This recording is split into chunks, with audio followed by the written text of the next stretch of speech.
admit to the British people that this deal takes this country back under the jurisdiction of the European Court of Justice, which is now able once again to overrule our courts, surrendering our judicial sovereignty? Through the House on that basis. Sir Bernard. Thank you, Mr. Speaker. Can I just point out to the Prime Minister that nothing can undo the fact that 17.5 million people voted leave, and they voted to take back control of our laws and to stop paying money to the EU. And that was a considerably larger vote than the 9.7 million who voted Labour at the last election. And now he is submitting to EU regulations without any control, and he is giving money, starting to pay money back to the European Union. He's giving up control over our laws and restoring payments to the European Union. He will pay a bitter political price for this betrayal. My fishermen are furious that the Prime Minister has surrendered the fishing industry, and my constituents are furious that you've surrendered on freedom of movement and on rule-taking under the ECJ. But there is good news, Mr. Prime Minister. Do you accept that you've also surrendered the jobs of many of your backbench MPs to the next general election to reform? Tensions exploded in the House of Commons as members of Parliament launched a relentless wave of criticism at Prime Minister Keir Starmer, accusing him of engineering a quiet but far-reaching reversal of Brexit promises. The accusations were clear. Britain, after finally unshackling itself from the European Union, was now drifting back toward regulatory alignment, budgetary contributions and judicial entanglements under Starmer's leadership. The initial salvo came with a... He knows full well that we had a red line about not rejoining the EU, no single market, no customs union, no freedom of movement. We were told it was impossible to negotiate a better deal with the EU with those red lines. We've just done it. We've also showed that we are outside the EU because he will appreciate that having a deal with India and the US is inconsistent with membership of the EU. There could be no better evidence that we're not going back into the EU, nor are these negotiations on that basis. I know he understands that very, very well. I'm surprised at the way he puts his question. As for control of the borders, honestly, it went from quadrupling net migration after Brexit to nearly 1 million. That wasn't controlling our borders. It was a complete lack of control on the other side.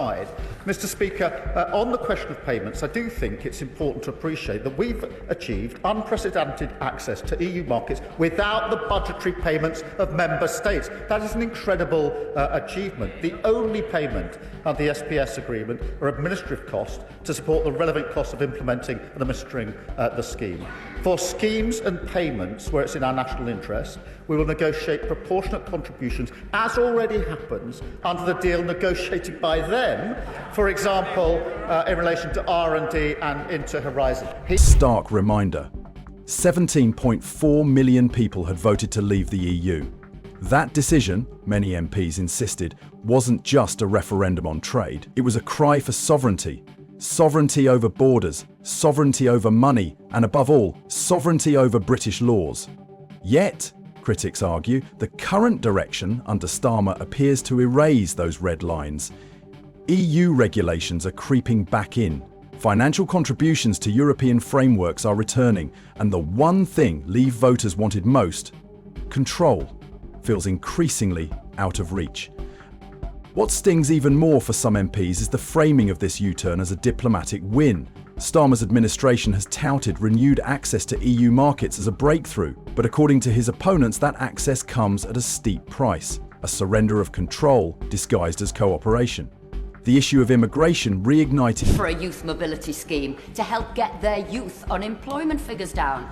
So can the Prime Minister tell the House what impact assessment he has done on his youth scheme for youth unemployment for young Brits, particularly white working class boys who suffer the most? And can he tell the House today the cap he has put on numbers for people coming into the UK?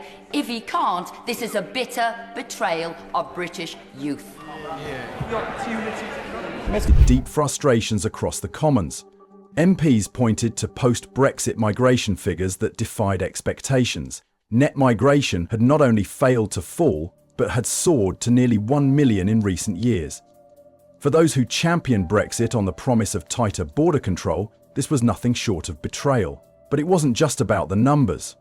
The Prime Minister's recent push for a youth mobility scheme with the European Union raised eyebrows across party lines. Critics saw it as an economic patch for Europe's struggling youth, rather than a benefit tailored to Britain's working class. Countries like France and Spain, where youth unemployment has been persistently high, stood to gain the most. The elephant in the room was the impact on British youths, especially white working class boys, a group consistently underrepresented in higher education and skilled employment. MPs demanded clarity. Where was the impact assessment?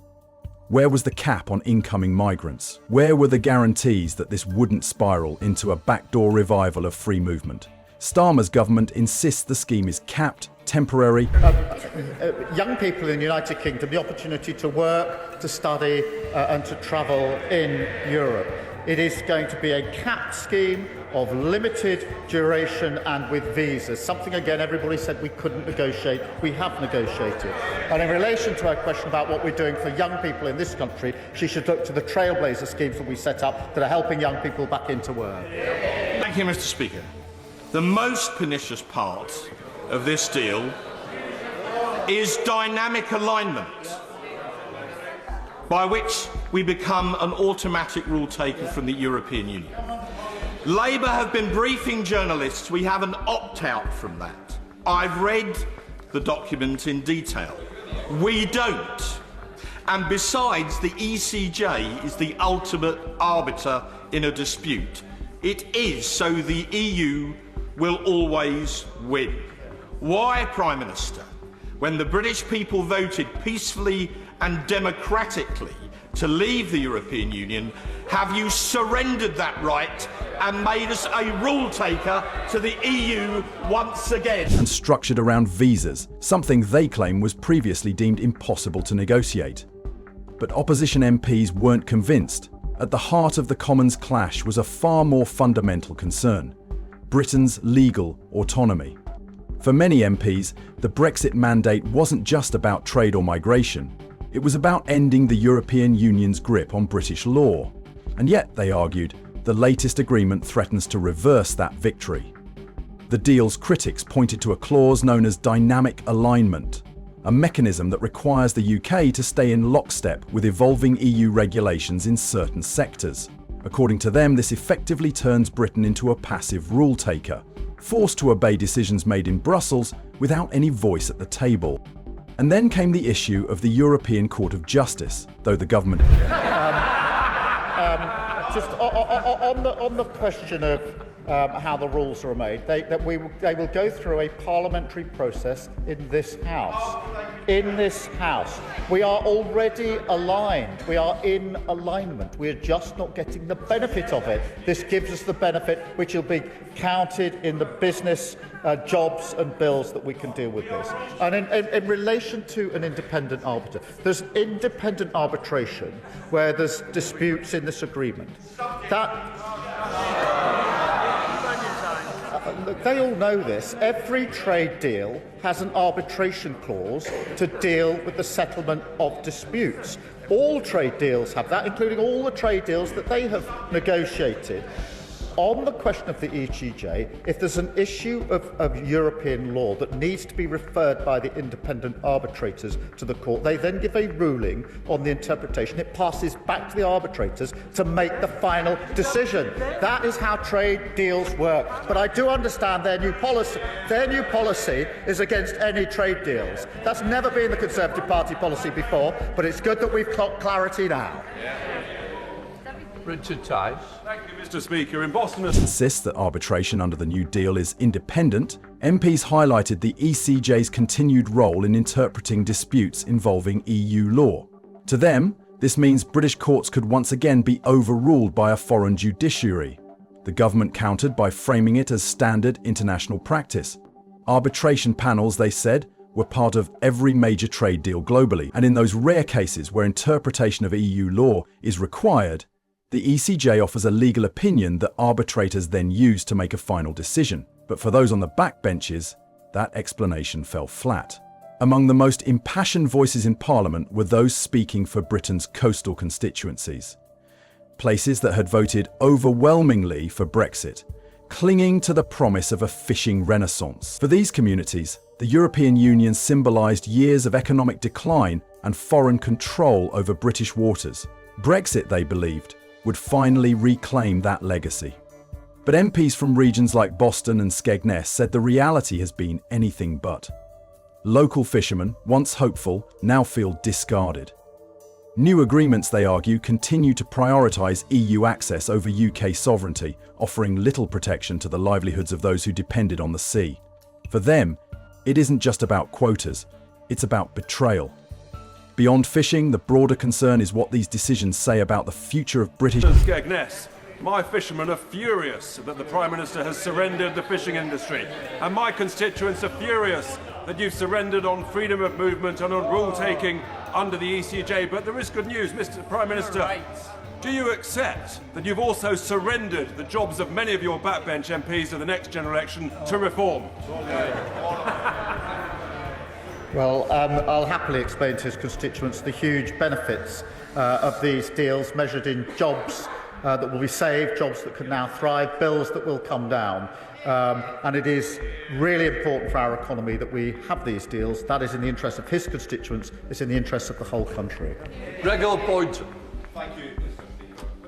Industry and identity. Constituents are watching as freedom of movement returns in new forms, as rule-taking under the ECJ creeps back in, and as their communities are left with more questions than answers. And in a striking political warning, MPs made it clear this perceived betrayal won't just cost jobs in fishing villages, it could cost the Prime Minister his majority. Reform UK, the rising right-wing challenger, is gaining ground. And if nothing changes, Starmer's backbenchers may soon find themselves out of office. The closing salvos in the Commons weren't just about ideology, they were about economics. Even MPs who supported certain aspects of EU cooperation demanded to know, if the UK was already aligned with European food and safety standards, why accept a deal that gives the EU the power to dictate future changes? This, they argued, was the moment Britain should have pushed for mutual recognition, an arrangement where two trading partners acknowledge each other's standards without requiring constant alignment. Other countries had done it, why couldn't Britain? The concern wasn't abstract. If the EU tightens its standards tomorrow, UK businesses would have little choice but to comply or risk being shut out of the European market. And because of dynamic alignment, that compliance might come without any meaningful say in the rules themselves. Critics argued this wasn't just a missed opportunity. It was a sign that Britain had returned to the negotiating table with its hands half-tied and leverage squandered. In response, the British people that this deal takes this country back under the jurisdiction of the European Court of Justice, which is now able once again to overrule our courts, surrendering our judicial sovereignty. No, I mean, that's just wrong under the agreement. There's an independent arbitration. It's the same. It's the same as the Windsor framework, which you negotiated.